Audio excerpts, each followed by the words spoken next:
एक बार क्वेश्चन को पढ़ ले रहे हैं। लिखा हुआ the kinetic energy of the translational of the molecule in 50 gram of CO2 gas at 70 degree Celsius is. शुरुआत करते हैं। सबसे पहले काइनेटिक एनर्जी निकालनी है हम लोग को। कौन से काइनेटिक एनर्जी? ट्रांसलेशनल। भाई अगर ट्रांसलेशनल काइनेटिक एनर्जी निकालनी है तो ट्रांसलेशनल के लिए जो डिग्री ऑफ फ्रीडम होता है वो तो 3 होता है हमेशा।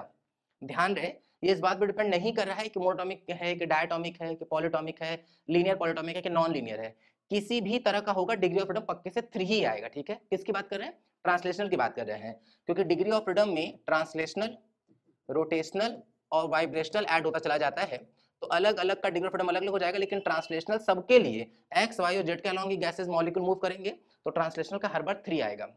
अगर हम लोग मैक्सवेल का इक्वी पार्टीशन का लॉ यूज कर लें तो उनके अकॉर्डिंग क्या था कि हर एक मोल के पास 1/2 RT एनर्जी होती है, तो n मोल के पास क्या होगा? 1/2 nRT हर एक डिग्री ऑफ फ्रीडम के लिए।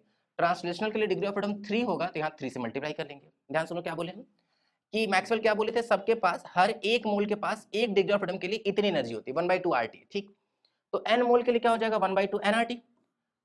तो ट्रांसलेशनल में डिग्री ऑफ फ्रीडम 3, तो 3 गुना कर देंगे तो 3 टोटल पूछा जाता है यहीं पर, तो डिग्री ऑफ फ्रीडम f से मल्टीप्लाई कर देते। ठीक है, टोटल की बात तो कर ही नहीं रहे, ट्रांसलेशनल की बात करें इसलिए ऐसा कुछ कर दिया हम लोग। अब हम लोग अगर क्वेश्चन देखें तो हम लोग को सब कुछ पता है, टेम्परेचर पता है, नंबर ऑफ मोल्स पता है, रखेंगे आंसर आ जाएगा। कितना आएगा भाई? 3/2।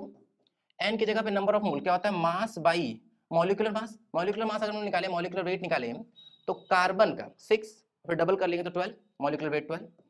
ऑक्सीजन का होगा atomic number 8, atomic mass number 16, लेकिन 2 बार है तो 16 2 32, ऐड कर लेंगे तो 44। वैसे भी केमिस्ट्री में कई बार यूज करते होंगे, तो CO2 का तो खैर डायरेक्ट ही याद होगा, क्लियर ना।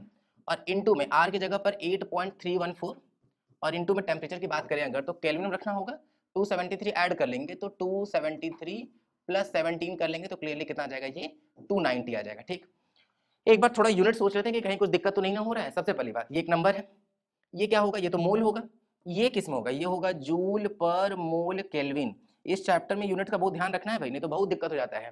ये केल्विन इस केल्विन से कट जाएगा, ये वाला मोल ये वाले मोल से कट जाएगा, जवाब जूल में आएगा, जूल में है भी। ठीक है ना।